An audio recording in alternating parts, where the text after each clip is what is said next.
Ushuramiya Eva, found on the bed of a guest room inside the mansion with a weapon resembling an ice pick sticking out of her forehead. Ushuramiya Hideyoshi, found in the bathroom of the same guest room that Eva was found in. Like Eva, there was a weapon resembling an ice pick sticking out of his forehead. You can't see either of them by looking through the gap at the closed door of the door while the chain is set. You can't see them, so you can't reach them. Hey, how could a human possibly kill them?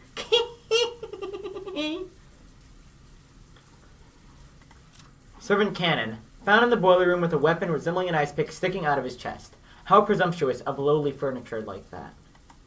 Ushuramiya Kinzo, burned in the incinerator with a weapon resembling an ice pick sticking out of his forehead.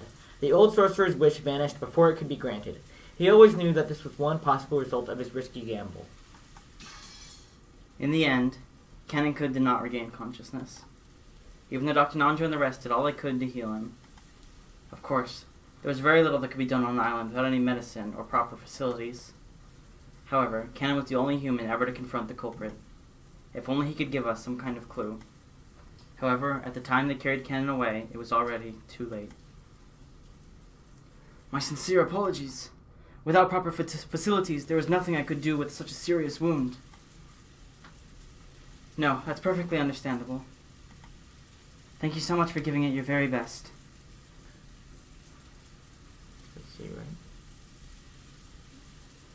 Dr. Nancho's shirt had been sprayed by a violent spurt of blood, so it was easy to imagine the devotion with which he tried to save Cannon's life up until the last second.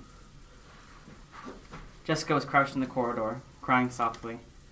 She had probably been taking care of Kanenkun until the moment of his death. George Aniki tried to approach her with words of comfort, but when Jessica pushed him away, he stopped trying to force her to talk and left her alone.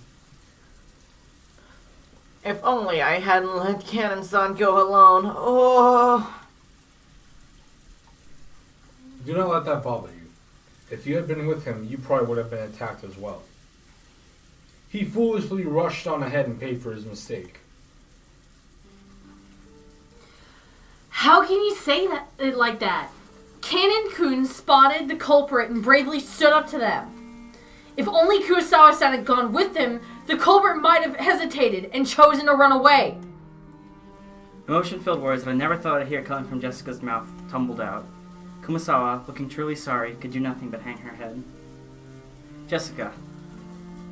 You shouldn't take it. Talk to her now. It's the same for me, and probably you as well, right, Battler-kun? We don't know what's going on, and it feels like our hearts are going to split open. There were tears in George Aniki's eyes again. Seeing Jessica break down crying probably brought back the pain of losing his parents. I'd done my crying all at once, so I didn't feel like crying anymore.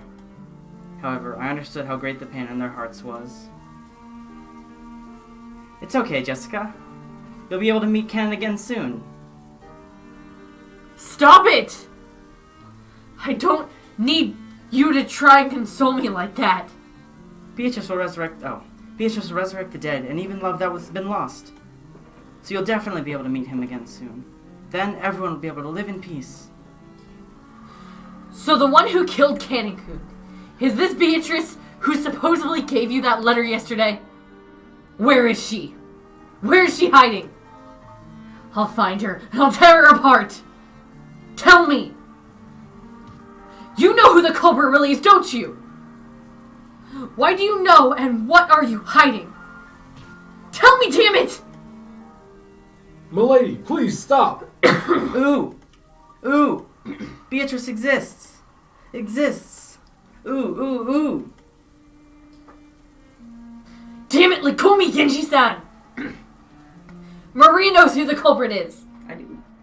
And she's hiding their identity even though she knows. She must be telling them what we're doing, we're doing, guiding them as they kill us. Jessica, be silent! Jessica grabbed at Maria. Genji tried to stop her, but Jessica could not be calmed. The next thing I heard was the sound of Aunt Natsuki slapping Jessica's face. After that, only Jessica's sorrowful sobbing voice resounded throughout the hall. Maria-chan, I know there's no way you're the culprit. You've been with us since the beginning, and there was no time for you to communicate with the culprit. So I want you to tell me something. This Beatrice, who handed you the letter yesterday, who was she?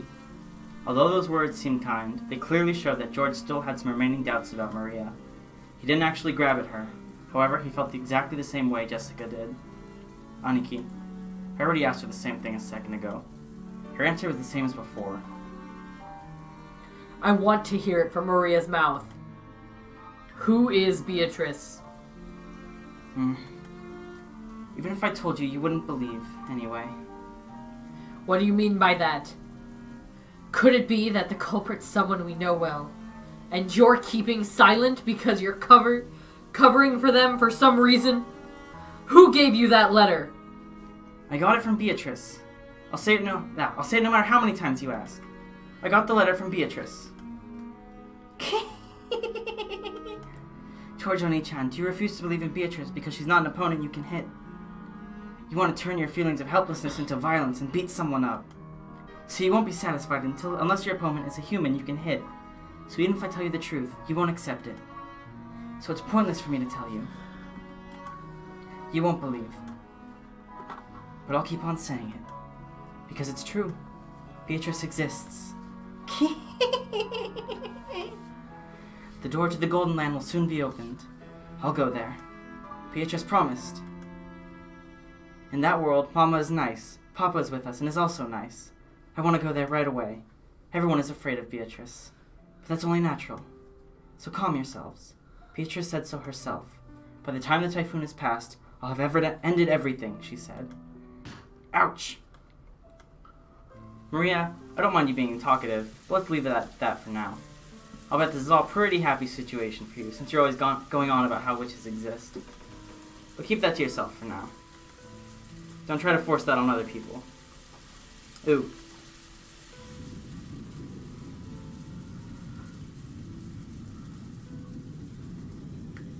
I know I've been creeped out by this girl for a while now, but there really is something wrong with her. Ooh. Don't you think so too, Battler? Genji-san? Kumasawa-san? What about you, Mom?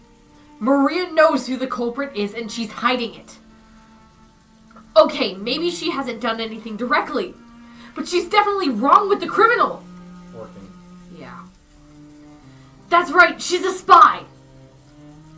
We can't let her stay with us any longer. Maria-chan, you must realize there are times when indiscreet discussion is best avoided. If you keep adding oil to the fire, even I will get very angry. Aunt Natsu glared at Maria with frightening eyes. Maria was used to Aunt Rosa's loud style of scolding, but she apparently hadn't built up a resistance to Aunt Natsu's quiet sort of scolding. She shrugged and kept her mouth shut. A desolate feeling filled the room.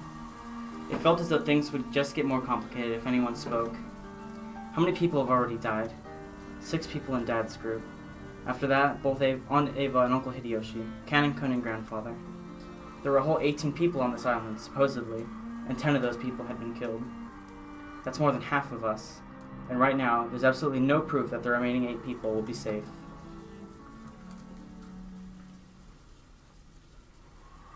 At any rate, there's no time to quarrel. Gun comes back out.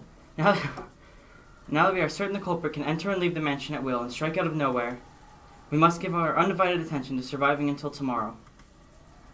I agree strongly with Aunt Natsuhi. We can figure out who the culprit is at our leisure tonight. For now, though, we're better off finding a place to barricade ourselves in. As I said this, I pointed out the clock to everyone. It's pretty huge, huh? It was already 8 at night. We had been receiving shocks over and over again since early in the morning, and our bodies and minds were both completely tired out. There's still a long, long time until tomorrow.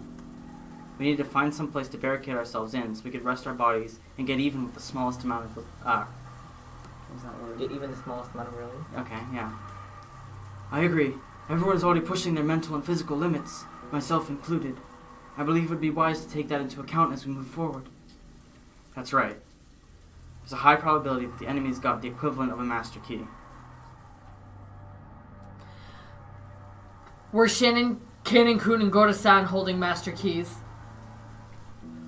Yes. They were supposed to have them on their person during work. We didn't want to disturb the scene, so we didn't investigate that closely. We can't eliminate the possibility that someone stole a key from them. In the first place, we know the culprit may have visited the servant room at some point to unlock the garden and shed shutter. It's conceivable that they obtained a master key from there early on. There are many servants serving the Ushiromiya family. Because of that, there were several master keys. Furthermore, every time one employee started or finished work, the keys were passed between servants. We had to acknowledge that this had probably gotten a bit sloppy at times in the past. Even if they borrowed a bundle of keys from the pockets of one of the murdered servants, is there any safe place that even those keys couldn't open? Because of the nature of our job, we have been entrusted with keys to all of the rooms. All of them in the mansion and in the guest house. So in other words, no matter where we hold up and lock ourselves in, it'd just be pointless. Fine, who cares about locking up? If you're gonna come, bring it on, damn it! I'll beat you at your own game. The enemy won't approach us from the front.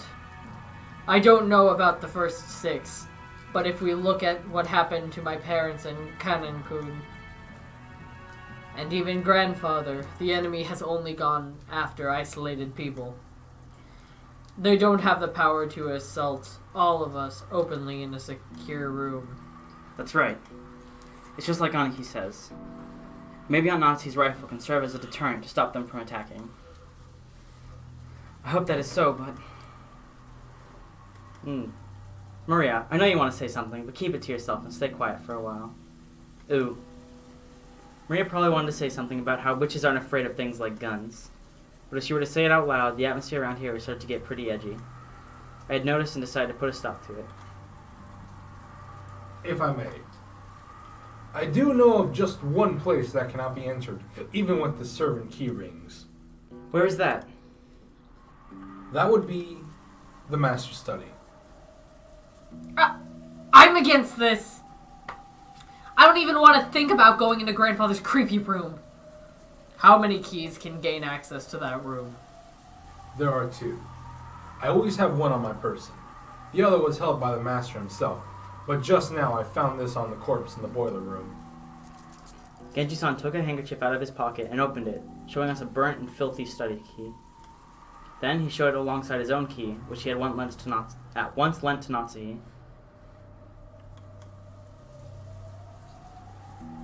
Oh. Normally it would have been proper to leave the master's key for the police, but because of the master's orders to protect the safety of the study, I borrowed it for the time being. I see. Which means that Kinzo-san's study is the only place where we can be safe. It would appear that way. I don't even want to think about being shut up in that strange room all night. But it appears we must acknowledge that his room is safer than anywhere else right now. Even though grandfather locked himself up in that safe room, the culprit brought him out and killed him. We can't be certain that it's truly safe. According to your theory, grandfather cleverly found a way around the receipt trick and left the room of his own free will. If so, the room might be a good place to barricade ourselves in after all. You're too optimistic, Aniki. However, at the same time, I thought he brought up a pretty interesting point. After all, this gives us a chance to question the enemy, the witch herself, about how the sealed door had been opened. If we assume the culprit used some technique to kidnap grandfather from his study, they'd have to show us the same trick again if they wanted to assault us in the study. And that'd give us the chance to make the culprit prove how they did it right before our eyes. If she's really the witch, we'll be forcing her to use her little magic trick to open the door right in front of us. But that's probably impossible. If you spin the chessboard around, it's obvious the culprit is acting in a way that'll make us think they're a witch. If she really is a witch, all she's got to do is appear in front of us and wow us with a colorful display of magic. Since she's avoided doing that, everything must be the work of fake witch who wants us to think she's real. Therefore, a culprit who used a technique other than magic to defeat the closed room couldn't open the door before our eyes. Is grandfather's room big enough to stuff 8 people in? Yes. There is a bed, a sofa, and blankets. So while it is not luxurious, it will be more than suitable for spending the night. There is also a sink, a bathroom, a refrigerator, and a liquor cabinet. Fuck, let's get at that liquor, Jesus. I know, right? Whoa, that's incredible. But isn't that weird? You're saying he built another house inside his house? I don't think he wants my grandfather's liquor. Yeah, honestly. Grandfather's liquor might poison him. That's pretty cramped for the last house of someone like our grandfather, who bought a whole island and realized all of his dreams. That's right. After some point in time, Father probably couldn't feel at peace in any other place, even inside the mansion. We always sneer about how he shuts himself up in there. And this time, we're the ones who are gonna shut ourselves up. Ha! Jessica spat those words out. Jessica-chan, it sounds like you'd rather go search for the culprit than stay shut up somewhere. Of course! I don't think we'll be able to find them if we just start searching on our own. In the end, we can't do anything but wait. Then it doesn't matter where we wait, does it? I'm not gonna run away or hide. Why don't we just take it easy in the parlor watching TV or something while we wait for this Beatrice-sama to appear? It is perfectly fine if she doesn't appear. There's no need for us to be the ones who expose the culprit. Well said. We shouldn't take needless risks before the police arrive. Thank you, Dr. Nanjo. I think we should move to Father's study. True, we have no proof. We have no proof that it's safe, but since Father was taken out of there. However, I can't deny the possibility that, as Battler-kun reasoned, Grandfather left the study of his own accord and was attacked outside. A while back, I proposed that strange theory as a stopgap measure. But just as Aunt Ava said, even though that trick would be possible, I couldn't explain what motive Grandfather would have made Grandfather sneak out of his own study in such a troublesome way. Plus, Grandfather couldn't even have used that trick unless he knew that the receipt was wedged in the door. Aunt Ava hadn't pointed out that last part, but it's clear how absurd the theory was. So does that mean the sealed door formed a closed room, just as Aunt Ava claimed? Is it an undeniable fact that Aunt Natsuhi was the culprit? If Aunt Ava were here now, she'd probably make that claim openly and blow my strange theory away. But anyway, I had to admit that a room with both a bed and a toilet and all 8 people could be shut up in, and with only 2 keys, both of which were gathered here, had to be the safest place in the mansion right now. At the very least, I figured this would probably be better than just staying shut up in the parlor, hoping nothing would go wrong. But wait, have we been safe only because we've been shut up in the parlor? What if leaving that room and moving to an unexplored location is actually more dangerous? No, it's useless, it's all useless. My flimsy head is about to break out in fever. If I keep spinning the chessboard around, right and wrong will keep switching places over and over, and I won't be able to believe anything. When it seems like the culprit is one of the 18, I want to believe in Beatrice. And once I start believing in Beatrice, I start wanting to find the culprit amid the 18. If that keeps spinning around forever, in the end, my thoughts won't have taken one step from where they started. How far back in the past was it that Kiri-san taught me about chessboard thinking? The concept of examining the situation by spinning it around and thinking from the enemy's side. I seem to remember being so interested by it back then, I used it to guide all my thinking. By the way, Kiri-san was Dad's co-worker back then. I never dreamed that she'd someday be added to our family. Didn't Kiri-san tell me something once? I get the feeling she said that, while this chessboard thinking was one way to look at things, it certainly wasn't all-powerful, and it wouldn't be good to rely on it too much. Chessboard thinking is my own interpretation of something called game theory. Just a theory, which I read about in a book long ago. It's a very interesting subject, so you should tackle it yourself when you get into college, Battler-kun. I really want to try it. If I could study and perfect my chessboard thinking, it'd be fun to be able to read into any opponent's moves, wouldn't it? But you can't believe in it blindly. Game theory is a very deep and complicated subject. Chessboard thinking is just my interpretation that skims the surface of game theory. In order to thoroughly read your opponent's moves like you're imagining, you need to study your opponent. Additionally, while chessboard theory is convenient and practical, it isn't perfect. It has many weak points despite its convenience. Weak points? Yes. Chessboard thinking is founded upon game theory. When you thoroughly investigate game theory, it boils down to math. Do you know what the weak point of math is? It's noise. In math, when you write 1 plus 1 equals 2, that process will always result in 1 plus 1 equals 2, no matter how many billions of years pass. Nothing more, nothing less. That's because there's absolutely no noise mixed in. But, for example, unlike math, the Japanese language has noise mixed in. Kanji are a good example. Old kanji and new kanji are slightly different, which represents an introduction of noise created by the changes between time periods. Isn't history the same? There are dozens of policies that seem foolish in the modern era, but were meaningful at some point in the past. Because the rules of chess are fixed, when a pair of experts are discussing one particular layout, it's possible they could reach the same conclusions whether they're from 100 years in the past or 100 years in the future. However, if the rules of chess had gone through massive changes over time, it's possible the discussion about the same layout would have changed as well. That's right. Events in the world of humans are normally full of noise. Aren't human emotions that way? Even if the exact same thing occurs more than once, there's no guarantee that humans will always act in a predictable fashion. The moment we try to use a math-based theory to predict someone's actions, we must be aware that our theory has built-in weaknesses and limits. Simply put, chessboard thinking is extremely weak against noise and fickleness, as well as mistakes or incorrect knowledge. That's right. Kiri-san definitely said that. Chess has always been a game where both sides play by the same rules and fight with the same conditions for victory. That's why it's possible for both sides to predict the other's moves. It's possible to read your opponent because you can always suppose they'll make the best moves they can find. But what if your opponent is fickle or a bit tired and makes a move that can hardly be called the best? Or what if this game actually has a special rule, some unknown thing that only the enemy knows about and can use? In fact, what if the opponent actually has some goal other than victory? Think from your enemy's perspective. That's the basis of chessboard thinking. Which means, if you've misread your enemy, the answer you draw from this process will be complete rubbish, useless. So far, I've used chessboard theory to guess several vague bits of information about the culprit hiding behind the case, or so I think.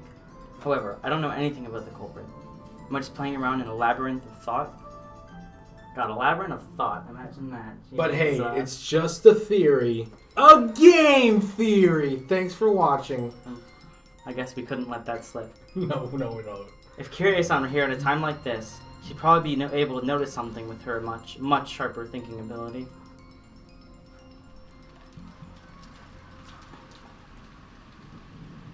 Until the very last moment, Jessica resisted moving into grandfather's study. But in the end, Aunt Natsuki persisted, and we decided to move there. Everyone was completely wrapped in by paranoia now. Kumasawa-san had prepared dinner at one point, but during the time we discovered the deaths of Anaki's parents, both the kitchen and the parlor had been left empty. Someone suggested that the food might have been poisoned while we were gone. Because of that, we were unable to even touch the food that Kumasawa had taken the trouble to make for us.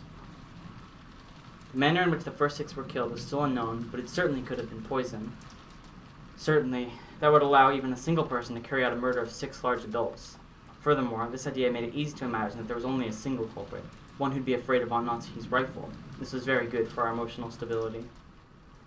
But the fatigue and hunger were even harsher than we'd imagined. Then, Kumasawa-san made a proposal. We all went to the kitchen. There, we gathered some canned food and other things that might have been hard to poison to take in with us. All of Kumasawa-san's efforts to reward us with just a little dinner on this savage day regrettably came to nothing. The food piled up on the serving cart looked just a little sad.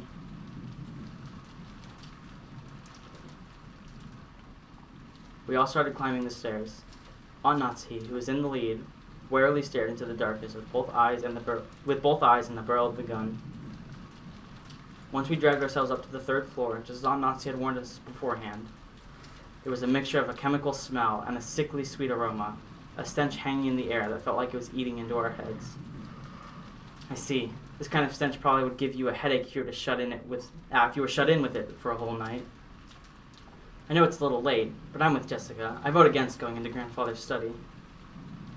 It felt like the stench was floating out from this magnificent door. It was the door to the forbidden study, which should defend against any who would enter. While Genji-san unlocked the door, Maria stared at the door and the doorknob with great interest. Ooh! Incredible door. It looks old and strict, and like it stopped any jokes cold. A perfect door for grandfather's study. The power to ward off spiritual menaces is strong here. Beatrice probably couldn't open this door. Oh? What does that mean? Maria pointed at the doorknob. A scorpion crest. No, a design like a magic circle arranged around the scorpion was inscribed there. That design. That's right. Isn't it just like those keychain charms Maria gave me and Jessica yesterday? The 5th magic circle of Mars is a strong ward against magic. Additionally, this magic circle is very diligently constructed and is full of power. Such a magic circle can be quite troublesome to beings of magic like Beatrice. Isn't that comforting? Are you saying we can escape even Beatrice's clutches in this room? Our little witch here sure is reliable. Then how did Beatrice get grandfather out? Just as battle were reasoned. Beatrice can't go inside. However, she has both magic and familiars.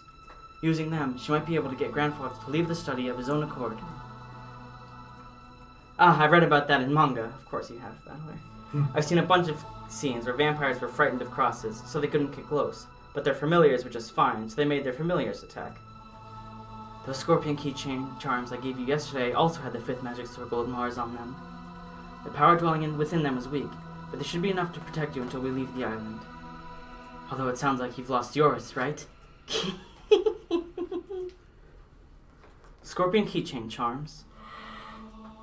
The charm I gave you yesterday was something I got from Maria. I heard it would repel magic if you put it on your doorknob, and at the time, I thought maybe it'd be better if you had it. Is that so? I thought it was an odd thing for you to be carrying around. Why not say he put that on her doorknob? Yes, last night, after hearing about it from Jessica, I hung it from the doorknob on the inside of my door. And Aunt Nazi, you're really fortunate. If you did that, Beatrice probably couldn't even lay a finger on you yesterday. I think Beatrice must have been really annoyed. Beatrice, annoyed, couldn't lay one finger.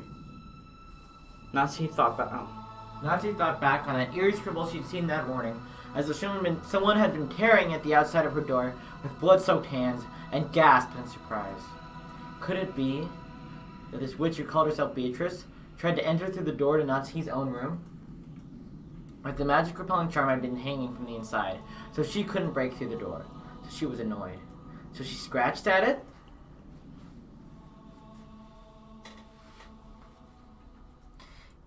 Quit it, don't talk about that. Witches don't exist. The culprit does. And there's a human just like us. If you need proof, why don't we dice her up and see if her blood's red? Damn it, how could you do that to Cannon-kun? Genji unlocked the door. 8 people entered Kinzo's study. Maybe that was me. Grandfather's study. I heard rumors about it beforehand, so I wasn't that shocked. He had done nothing more than fortify it thoroughly with his occult hobbies. If Grandfather's hobby had been chasing after pop idols, these walls might have been buried beneath idol posters. Yeah! Even if I didn't understand it, I did realize that this room was a bundle of all his pastimes. Even so, I couldn't help but remain dumbfounded by the smell of his creepy medicine and the sweet stench that seemed to melt my head.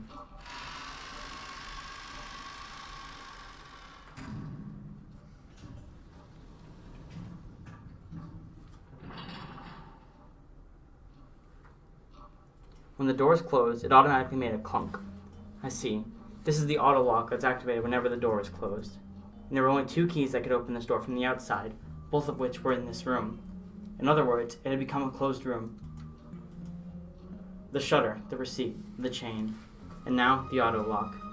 This 4th door was the most magnificent lock yet, and this was doubtlessly a closed room. Just to make absolutely sure that the room was secure, we checked all over for ways in or out. The window was tightly locked. That should have been enough, but just in case, we tried knocking over all the walls. After that, we had talked about there being a hidden door in this room. Oh, after all, rather. But we couldn't find anything suspicious.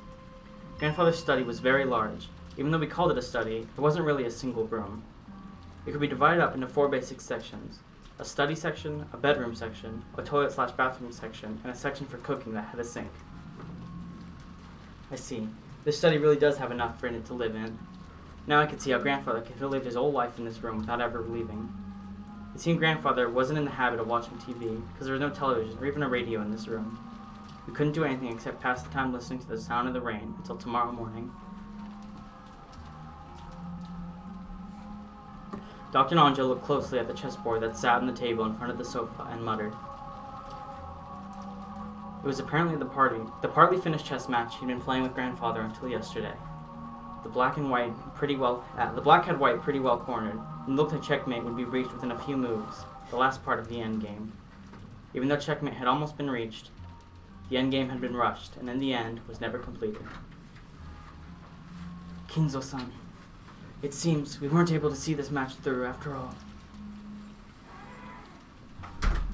Dr. Nanjo. I was Kinzo-san's friend for a long time, but I never knew about more than half of him. I believe 2 Kinzos existed, a wise one, and one trapped by some madness. I never understood anything about him. Especially when it came to Beatrice-sama, it would seem like his personality changed. In the direction of Kumasawa's upward gaze, the portrait of Beatrice could be seen. A portrait, rather. It wasn't massive like the one hanging in the entrance hall, but small, made for this room. Grandfather probably spent every day in this room, and so much of his time talking to the witch in that portrait.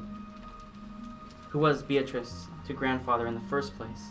Right now, you couldn't just explain it away by saying that it's a story made by the parents to frighten children away from wandering into the forest. While eating the canned food we brought from the kitchen, we talked together about who Beatrice was. Whether the culprit was Beatrice herself, or someone pretending to be her, whether they were a witch or a human, that was beside the point. The woman in the portrait was strongly related to the roots and background of this case. You couldn't talk about this case without talking about her.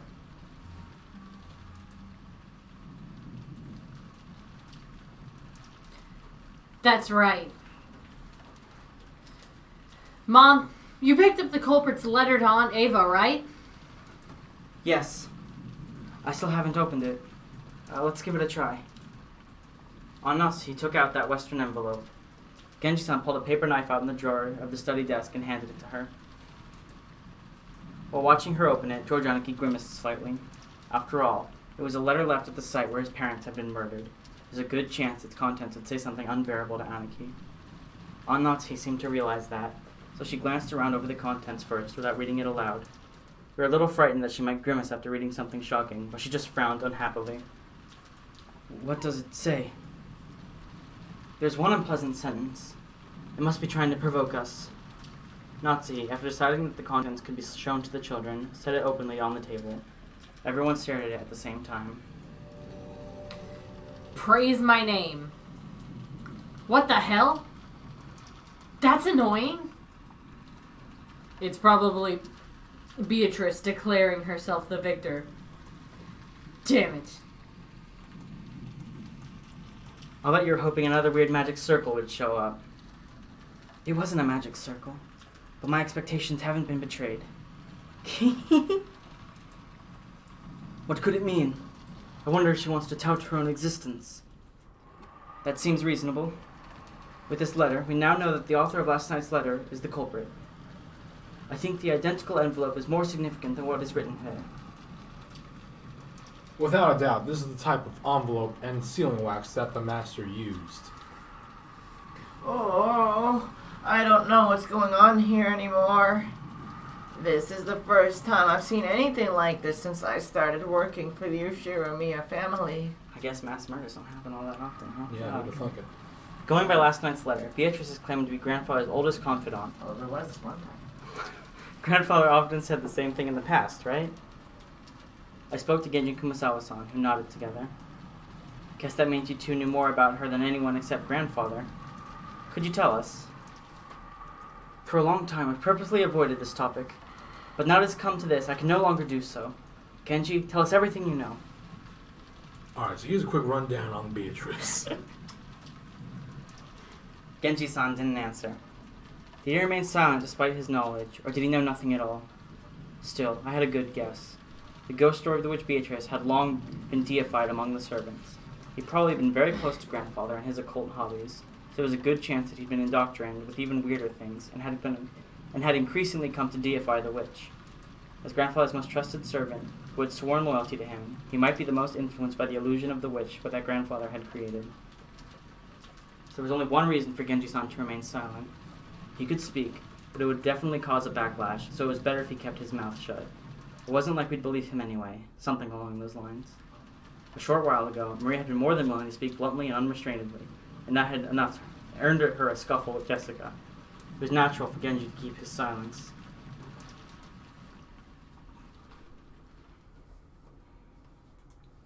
Was she father's concubine? His concubine. That could be possible. For ordinary poor people, polygamy isn't only viewed negatively from a moral perspective, it's also an unmaintainable financial situation. But that isn't the case for the very rich. It's possible for them to have another lover in addition to their real wife. We can't deny the possibility that grandfather had another woman in his life besides grandmother. Maybe that when grandfather was alive, grandmother was alive, I hear she was pretty sure of it. She thought he was cheating on her. I always figured she meant a witch what that grandfather had imagined up, but... Now this is getting really interesting. You told me, didn't you, Genji-san?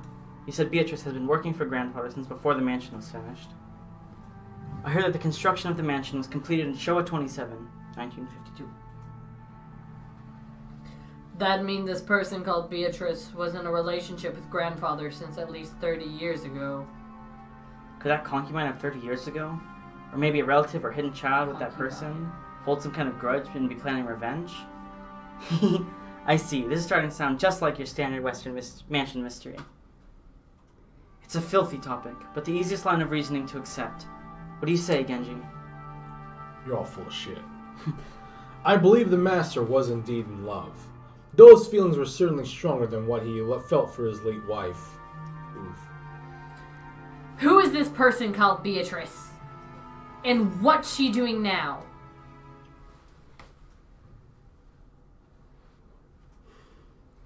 I have heard that she passed away before the mansion was completed. She's already dead? Yes. The master was deeply stricken by grief, and he devoted himself to the art of black magic as a means to revive her. The master loved Beatrice Sama from the bottom of his heart. It was that madness which drove him to do all that you see here. As Genji-san said this, he spread his arms, as though asking us to look at his room, filled with the signs of grandfather's madness.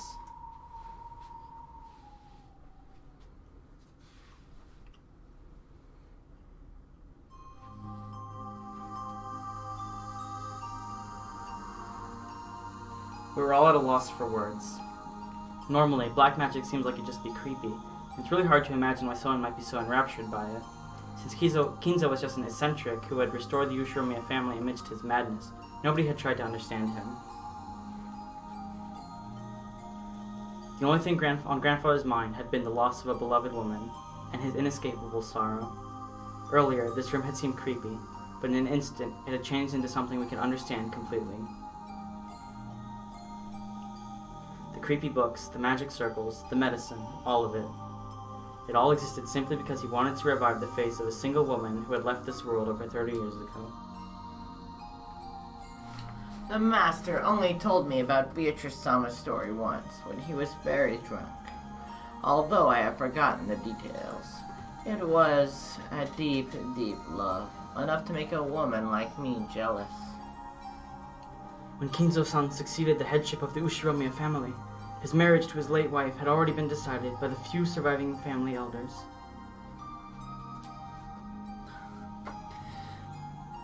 So he was forced into a marriage with some woman who would benefit the Oshiromiya family. That is correct.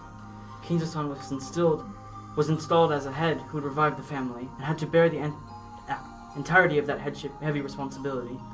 I do not pretend to know the details of when or where Kinzo-san first met Beatrice. I guess it'd be rude to say any more than that. That was when grandfather truly fell in love for the first time. Just how deep was his affection for her? That was easy to see just by looking around us. This room was covered with piles upon piles of things having to do with black magic, and grandfather spent every day shut in here, immersed in his research, and isolated from the outside world, never regretting 1 minute of it. You couldn't help but recognize the depths of grandfather's love for Beatrice. I had it all wrong, Genji-san. What do you mean by that? I always thought that maybe you servants believed blindly in the witch. Because you got brainwashed by grandfather and his creepy black magic stuff. But that's not how it was, right? Had they been soothing grandfather's tortured heart, acting as though Beatrice's soul at least had been restored and existed inside this mansion. Though Genji-san closed his eyes, wearing the expression of one remembering the distant past, he said nothing further. He probably felt that making such a confession would be the worst sort of betrayal against his one and only master, even though that master was already dead. Beatrice has revived as a witch, and exists in the mansion even now. Genji had said this, had believed it, had made people believe it, and would follow through with that decision to the grave. This might be the last service he could offer up to his master. The legend of the witch, the mysterious tale of Rokenjima that was still whispered amongst the servants, its true nature was a sad lie. No, it was an act of kindness toward grandfather, who had lost the person he loved above all else. I remember denying the witch's existence in front of father on multiple occasions. Now I finally understand how much that must have wounded him. Right now, I can understand very well. If I thought I could revive Shannon using black magic, I'd immediately become the next owner of this room and start researching. Aniki. Another strand of tears dripped from George's eyes. Maybe his tears were infectious. Tears rose to Jessica's eyes too, and she sniffled. Beatrice has said it. Very soon she'll be able to revive people. You'll be able to meet them, she said. Very soon, the door to the Golden Land will be opened. In the promised land that glitters gold, the souls of all the dead will be resurrected, along with the love that was lost. Then I will sleep in a world of peacefulness for all time. Did she say that? The Beatrice who gave you the letter. You don't believe, do you? If only grandfather were here, I'm sure he'd be happy. I'm sure he'd be jumping for joy now that Beatrice is about to be revived. In that case, I believe. If grandfather gave up half his life for this research, trying to resurrect the soul of the woman he loved, and spending the rest of his life believing, I'll believe too. Battler. When you love a single woman for so long, the people around you catch on to it, and it becomes the truth. Maybe you could say there's just being polite for the sake of your feelings. But right here, now, I'd like to call that magic. It isn't just being polite, it really is magic. She's a witch. It looks like nobody can see Beatrice after all. Some time passed. As we listened to the sound of the rain, we considered what kind of love and madness must have possessed the owner of this room as he spent half his life here.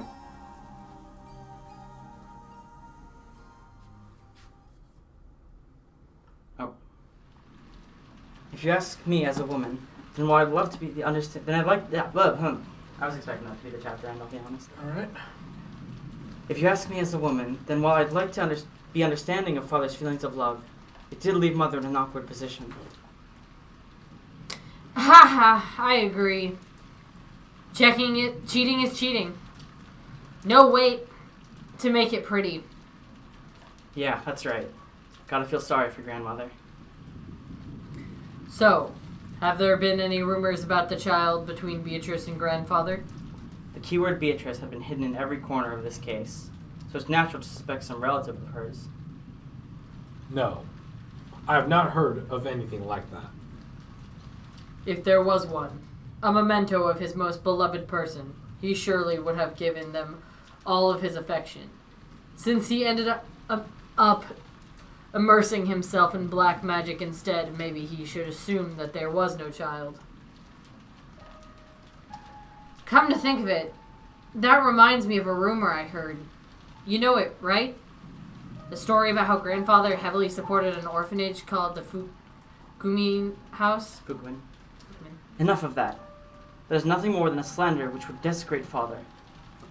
Tell us, Aunt Natsuhi. I think even you should agree that there's no time... I think even you'd agree that this is no time to hide things from each other. Jesus. It is a worthless story. Father made massive donations to an orphanage and had the orphans employed as servants to set the head family to give them some on-the-job experience. The story in question is some drivel spread by fools who claim that father was using those orphans for some filthy hobby. For a while... Jessica. For a while, some guys even said he was collecting human sacrifices for his black magic. And he really is doing weird experiments and ceremonies in his room all the time, so I half believed it myself. And those servants who came from the Fuquin house are... There are several of them, but Shannon and Cannon were the two scheduled during the family conference shift. To resurrect Beatrice, he brought in servants from an orphanage as human sacrifices. After all, everyone grandfather selected as a servant was young, about the same age as Shannon or Cannon-kun. I was sure it was because grandfather had some bizarre hobby. Jessica, mind your words. When Aunt Nazi scolded her, the atmosphere instantly went sour, and everyone fell quiet. However, something was tugging at the back of my mind. Sacrifices. Sacrifices. Human sacrifices brought over from an orphanage. I didn't think we were going to get here this chapter, I'll be honest. What is it? Freaky words like sacrifices don't pop up often. And yet I've seen or heard that word recently. Some part of my memory is tugging at me. Fuck. Hey Beatrice, what do you know? I had arrived in front of the portrait of Beatrice. It wasn't as massive as the one in the entrance hall. But that portrait, which must have been drawn by some famous painter, was still intimidating in this smaller size. Below it, just like in the entrance hall, was the epitaph that supposedly hinted at the location of the hidden gold. Sacrifices. Here. What the hell, Battler? You're creeping me out. 6 sacrifices. Both of my eyes were as wide as plates. Everything's predicted right here from the very beginning. Everyone crowded around, and the same expression of shock rose to all our faces. That's right. It's right here in the epitaph. On the first twilight, I offer the 6 chosen by the key as sacrifices. There's no doubt. 6 people died in the beginning. And even on the shutter where the magic circle was drawn, no, where the Hebrew was written, it mentioned the offering of sacrifices. Ooh, I've been saying that from the beginning. That's right, Maria said it right at the start. Right after we found the 6 bodies, when Maria's was in the parlor watching TV, she said it. Ooh, the culprit isn't human. It's just the sacrifices chosen by the key. This has nothing to do with the location of hidden gold. It's instructions for a resurrection ceremony using black magic or something. After all, this epitaph requires a large number of deaths. It sure does. Even reading through it quickly, there'd be 6, 2 plus 2 plus 5. 13 people who must die. How many people are normally on this island? It changes depending on the shifts for the servants, but there's father, my husband, Jessica, and me. And 2 or 3 servants. Today and yesterday there were 5 of them, but there aren't normally that many. Which means that normally there wouldn't be enough sacrifices to carry out this ceremony. No, wait. There's that rumor that grandfather was collecting servants from an orphanage to be used as sacrifices for some creepy ceremony. So what does this mean? He increased the number of servants to increase the number of sacrifices, and waited for the annual family conference when even more people would gather? Isn't now the only time of the year this ceremony could be held? Oh, fuck. Starting off right. Do you want me to just... When Jessica screamed this, Maria broke out in that creepy laugh, looking truly pleased. Haven't you ever heard of people making bets to test their fate? Like throwing a sandal and saying that if it lands right side up, tomorrow will be sunny. Or saying that tomorrow will be a good day if a coin lands heads up. There are many little superstitions like that. Sometimes, when your luck is down and you get bored, you roll the dice and get 3 6s, and you want to believe it's a portent of some miracle. Hey, life in Zersky. Yeah. What? Actually, It's a thing. I agreed with you, and I didn't know what you were talking about. When flipping a sandal, you have at worst a 50-50 chance. Even if you get it right side up, it's not worth much. But if you carelessly roll 3 dice and they all come up 6, you might think that's a small miracle. Magic works the same way. You must pray earnestly for an extremely unlikely result. Then, the feelings from all those stored up prayers gain magical power and become incarnate. The magic that grandfather was trying to perform was probably like that. The key randomly selected sacrifices in a lottery. So, to reduce the chance that he himself was selected, he chose a day with the greatest number of people on the island to carry out that ceremony. Ridiculous! Are you saying that this entire situation was caused by a mere ceremony for some bizarre magic? Natsuhi yelled. She couldn't quell the fear that the scorpion charm might be the only reason she was still safe. If I hadn't received that charm from Jessica and hung it from my doorknob, would I have been killed, mixed in along with those 6? And the strangest part is, even though I hung the charm from the inside of my door, they couldn't get through that door. The culprit noticed that charm from the outside of the door and gave up trying to open it. A human couldn't have perceived that. A charm meant to stop something that was not human had done exactly that. Impossible, impossible, impossible. But Natsuhi-san, the epitaph certainly does continue to fit even after that. On the second twilight, those who remain shall tear apart the two who are close. Could this be talking about Eva-sama and Hideyoshi-sama? Painful as it must be. We must reach that conclusion. And after the culprit killed them, they left the words from the third twilight in that letter there. That's right. After carrying out the second twilight, they left the third twilight in that place. The third twilight was just like Natsu just read. On the third twilight, those who remain shall praise my noble name. If you read it that way, it just keeps going on, doesn't it? On the fourth twilight, gouge the head and kill. Gouge the head and kill. George Aniki's parents were killed with those demonic ice picks gouged into their heads. But if they're the second twilight, someone else must have been gouged in the head. Look, I don't know who, man. That's grandfather. He was burned in the incinerator, and our eyes were so drawn to that part that we didn't notice. But his forehead, no, his head had been gouged. Grandfather was the victim of the fourth twilight? Then Canon-kun was... On the fifth twilight, gouge the chest and kill. We thought Canon-kun's case was an unexpected encounter with the culprit. But that's wrong. From the very beginning, they planned to lure someone out and alone and drive something through their chest. If the culprit has followed the epitaph this far, doesn't that mean 3 people still have to die? On the 6th twilight, gouge the stomach and kill. On the 7th twilight, gouge the knee and kill. On the 8th twilight, gouge the leg and kill. I'm shaking. Yes, you could read it that way. Well, I wonder about that. After those 3 die, it reaches the 9th twilight. Take a look. On the 9th twilight, the witch shall revive, and none shall be left alive.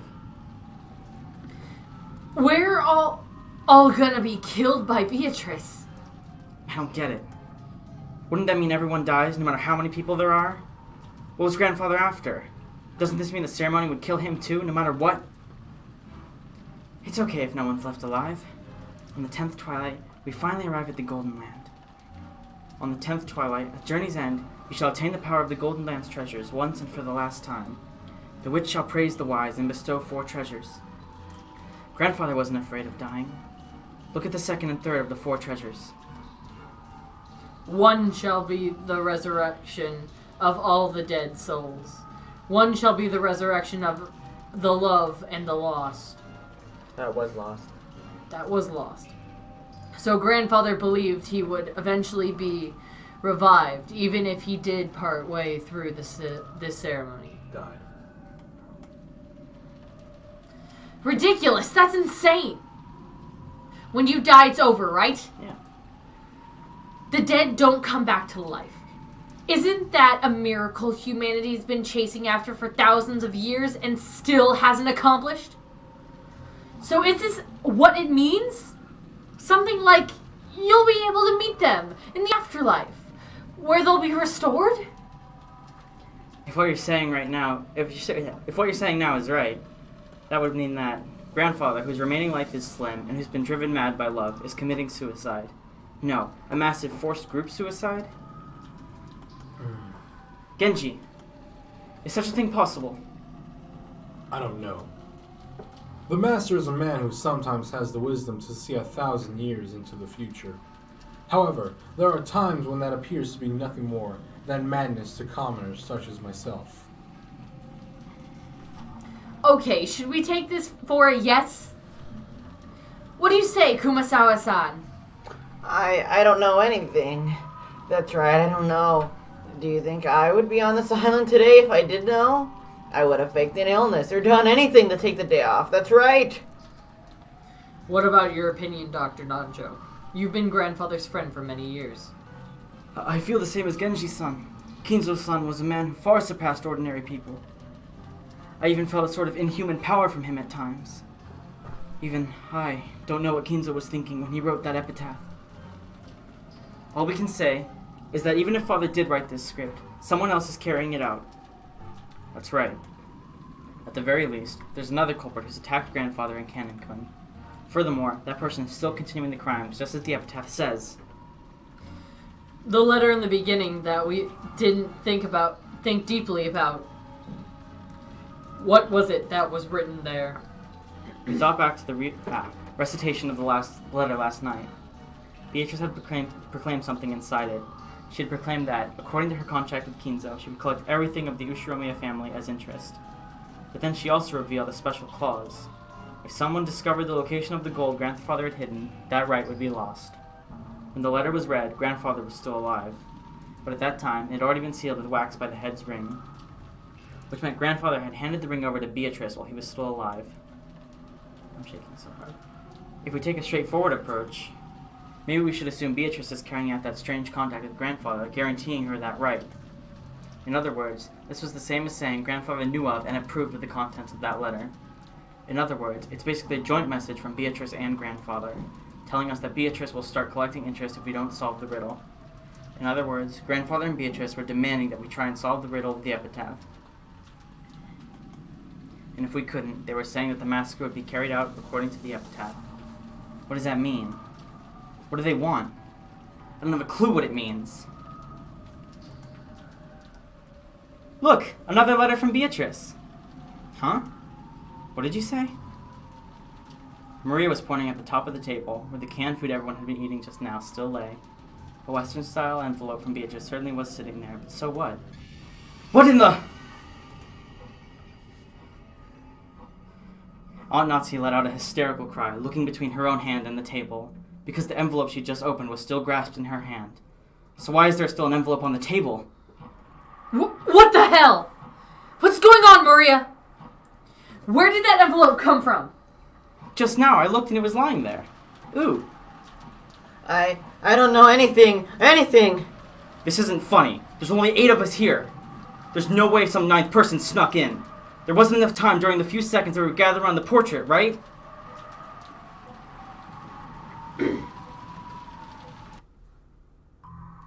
Get back, all of you! Back against the wall! Aunt Nazi was pointing the rifle at Genji and the others, bellowing at them. Genji-san was overpowered, his face looking like he didn't have a clue what was going on. Of course, I felt the same, but a few moments late, I reached the same conclusion Aunt Nazi had. Just until a few seconds ago, there'd been no letter like this on the table, and nobody entered this room. That means someone among us placed it here during the few seconds when everyone was looking away, preoccupied with the portrait. Battler-kun, open that envelope and read what's inside! Sure. I picked it up. It was still sealed with the wax. Even without disturbing its contents, I realized that this was an as yet unopened envelope, an unknown envelope. Without relying on a paper knife, I tore it open and pulled out the letter inside. The contents were as follows. Are you enjoying the riddle of Kinzo-sama's epitaph? As you're all probably aware, you have very little time remaining. Please, abandon any naive hopes of escaping after the storm passes. This game can only end with my victory or yours. When time runs out, I will win by default. There will be no ties. Make sure that you do not misunderstand your current situation. That's what it says. It isn't clear who put this letter there. However, I've been able to narrow down the list of suspects. It's you all! Madam, that's just too horrible. Just before I moved towards the portrait, I set a can of food down here. At that time, there definitely wasn't anything strange as this letter there.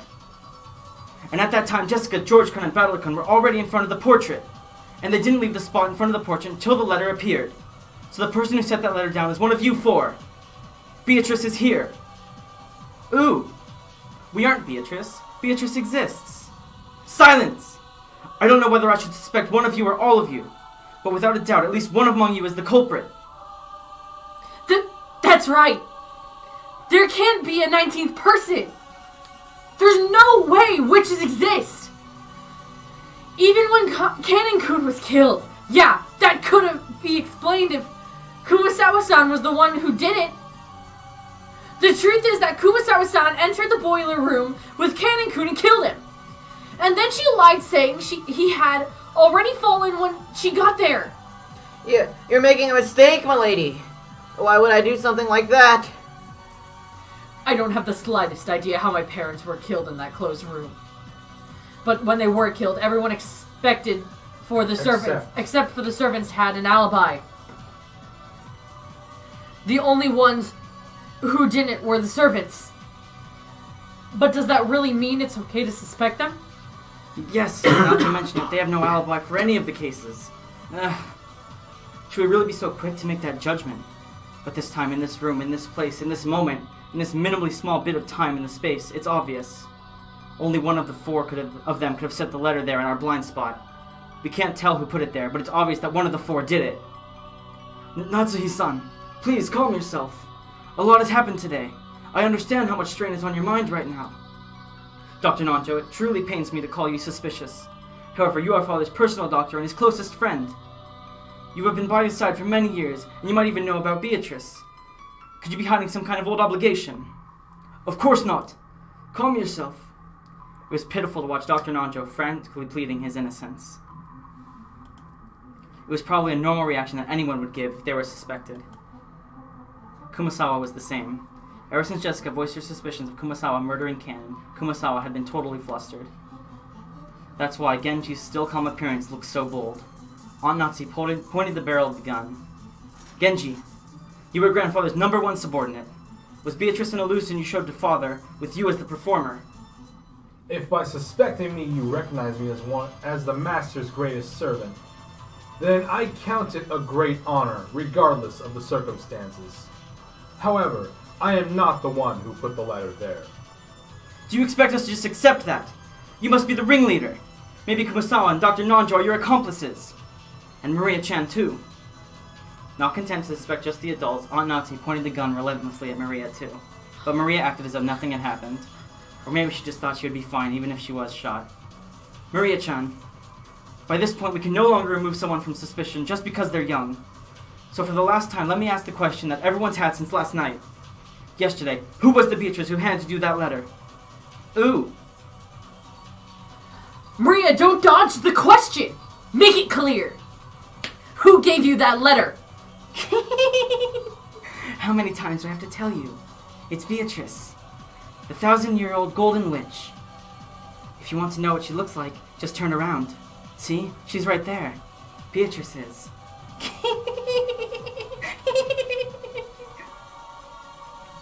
Don't mess with us, Maria! Enough, Jessica. Maria, too. Don't you understand the situation? What are you hoping to gain by saying stuff like that? Stop stirring each other up pointlessly. I don't understand. Who do you all want the culprit to be? You only believe in Beatrice when you don't want to suspect one of your own. When you're trying to settle a grudge because someone who's close to you has been killed, only then do you want to believe in a human who can attack with violence and deny Beatrice. That's why you can't see her. Beatrice exists. You all can't see her. Silence! I don't want to label you as the culprit, but there's no longer any doubt that you enjoy making the situation unpleasant and are providing assistance to the enemy. And what will you do? Shoot me? I don't mind. Very soon the door to the Golden Land will be opened. Then all the dead will be resurrected. Right now, death is nothing to be afraid of.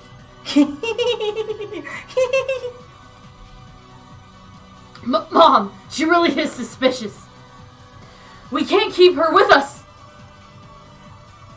But Aunt Natsuhi, please calm down. There's no reason to shoot Maria. Please, remain composed. The letter was meant to provoke us, but it's nothing to be afraid of. Even the culprit is scared of what will happen tomorrow. They're scared of the police. Right now, this island is free from the reaches of the law, but that's only because it's isolated by this typhoon. Once the typhoon passes, the law will return. So you mustn't shoot. How can you stay so calm, George-san? One of these 4 is the culprit. No, maybe all 4 of them are working together. How can you stay so calm when one of these 4 might be the culprit who killed your parents? Even I have the desire to find the culprit and kill them. But that would be simple barbarism. I will leave the judgment of crimes to the law. So no matter how suspicious they are, you mustn't pull that trigger. I feel the same as George Aniki. Natsuhi, get a hold of yourself for a second. Anyway, it'd be bad to shoot. In times like this, I hear you should tilt your head back and say, "Stay cool," 3 times. Let me make this clear. Witches don't exist. Not on Rokenjima, not in the Ushiromiya mansion. I declare it as Ushiromiya Natsuhi, representative of the Ushiromiya family. There's no witch here. I won't accept Beatrice. No matter what you're planning, I won't let you lay one finger on my daughter or the rest of them. That's my duty as a mother and as representative to the family. Those words were the final words of farewell that settled everything. To protect her daughter, Aunt Natsuhi would regard any suspicious person as an enemy. The only reason George Aniki and I were standing on this side was because, by coincidence, we had a clear alibi regarding the letter. If I hadn't approached that portrait, I would also be at the other end of that gun barrel, treated like a criminal. But even though part of me thought that, part of me was thinking that chasing all the suspicious people from this room would finally guarantee our safety. Genji-san and Kumasawa-san and Dr. Nanjo, all of them were on Grandfather's side. Maybe you could say that once Maria started blindly believing in Beatrice, she was also on Grandfather's side. That's right, they're all suspicious. But is this really okay? If we all throw out all the suspicious ones in such a lawless way, will we still have the right to defy the lawlessness of the witch?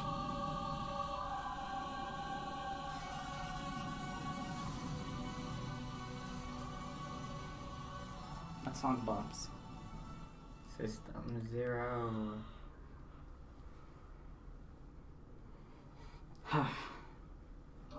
Natsuhi didn't tell them to leave with her own words, but with wordless pressure, she induced them to say that themselves. Because if Dr. Nanjo didn't say those words, the cold silence would surely continue forever. Calm yourself, Natsuhi-san. Still, I understand your feelings well. I myself feel like there's something wrong with my head after all these strange, repeated incidents. So I understand well why you would want to suspect us. If you really have nothing to do with this, then my actions now would be beyond rude. However, please understand, just this once. Very well. Let us leave the room. What do you say, Genji-san? Shall we return to the parlor and continue our chess game? If that is what you wish, by all means. I don't want to. After all, that means we'll have to leave this room knowing that the wolf is among us, right? Like the Telltale game? Yeah, good game. I don't want to. Madam, please forgive me. Eek! It was obvious what Kumasawa-san was trying to say. If she was innocent, then she was being ejected into a dangerous territory along with the culprit. In the current situation, urging her to leave this room, along with the suspects, was almost exactly the same as letting her get killed. However, Kumasawa-san really was suspicious just for being the first to discover that Kanin-kun had been murdered. At that time, everyone except Kumasawa-san had an alibi. Unless we could prove the existence of some contraption or the existence of some 19th person, Kumasawa-san was by far the most likely suspect. I didn't want to believe it. However, Aunt Natsuhi and the rest of us were in such a difficult situation that we couldn't help suspecting her as well. So we didn't say anything to stop Aunt Natsuhi from trying to oppressively chase them from the room. We had stopped her from shooting, but we were passively agreeing to chase the others out of the room. On top of that, Maria spoke to the fretful Kumasawa-san. It's okay. Beatrice is kind to those who respect her. You believe that Beatrice exists. So it'll definitely be okay. I'll watch TV in the parlor. Let's watch it together. It's so boring here without TV.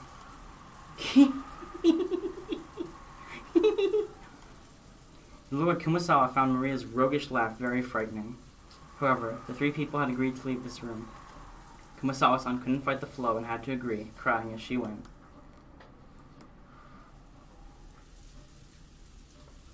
Well then, Natsuhi-san. That will be all for tonight. Let us meet again tomorrow. Yes, please understand, at least for tonight. When the police come, all of us will surely apologize for our rudeness. You may play chess, but do it in a safe place if you can. Genji, I leave them in your hands.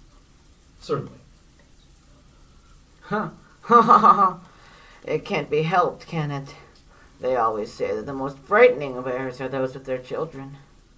Genji, Kumasawa, my sincere apologies. Let us meet again tomorrow. Maria-chan too. Please forgive your cold aunt. Ooh! I forgive you. Ooh! Madam, the keys to this room. I will hand both over to you. Genji-san pulled 2 golden keys from his pocket and handed them to Aunt Natsuhi. And I will also hand over my bundle of keys to the inside of the mansion. He took out a bundle of about 10 keys of various shapes and handed it over. To the servants, those keys were probably proof of their position. Being placed in charge of those keys meant that they were trusted, relied upon. When they were forced to return them, it meant that they had lost that trust. Thinking about it this way, to Genji-san, who had worked here for a span of many years, there could be no greater shame. However, Genji-san's usual indifferent expression remained on his face. Genji, I had planned that, after Father passed away, I would reward you for your many years of hard work and allow you to retire. To treat you like this makes me feel ashamed from the bottom of my heart. I have already received the Master's favor. Everything I have done until today has been in repayment for that. Please, do not worry over it. Well then, shall we, everyone? Good night to you all. Ooh! Good night. Good night to you too, Battler. Ooh! Ah, Maria. Wait a sec. Knowledge of guilt made me call Maria back. I groped around in my pocket and took out that scorpion keychain. This repels magic, right? Wear it. Ooh? Didn't you say you dropped it? Back then, I got ticked off and just bluffed that I'd lost it. There's no way I'd lose that precious charm you gave me. Maria silently took the charm. I was unable to say anything after that. Well then, everyone, good night to you. We watched them leave, our expressions completely worn out, and we weren't even able to respond.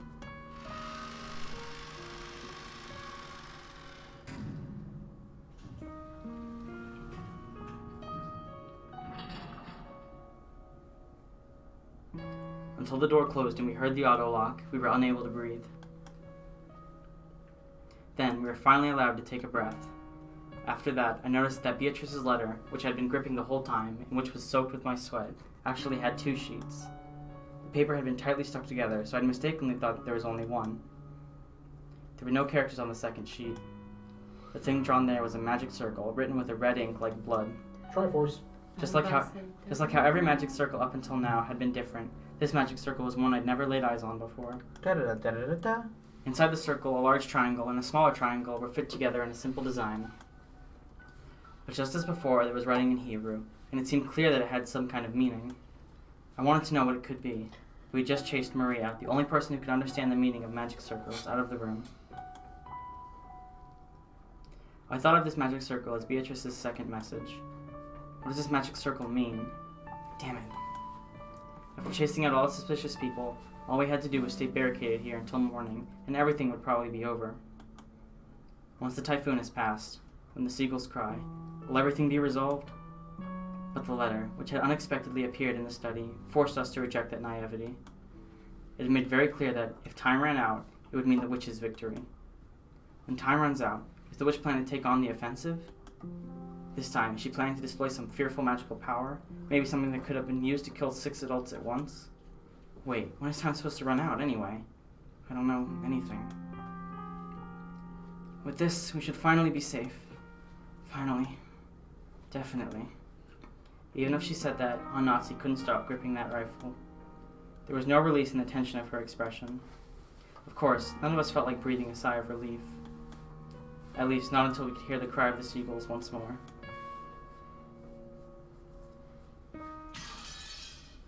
Alright, let's look at that big ass clock. Oof. Shit's fucking huge. Next chapter. 11:30. Absolutely the end of the game. Next chapter is the end of the game. End of the first episode, yeah.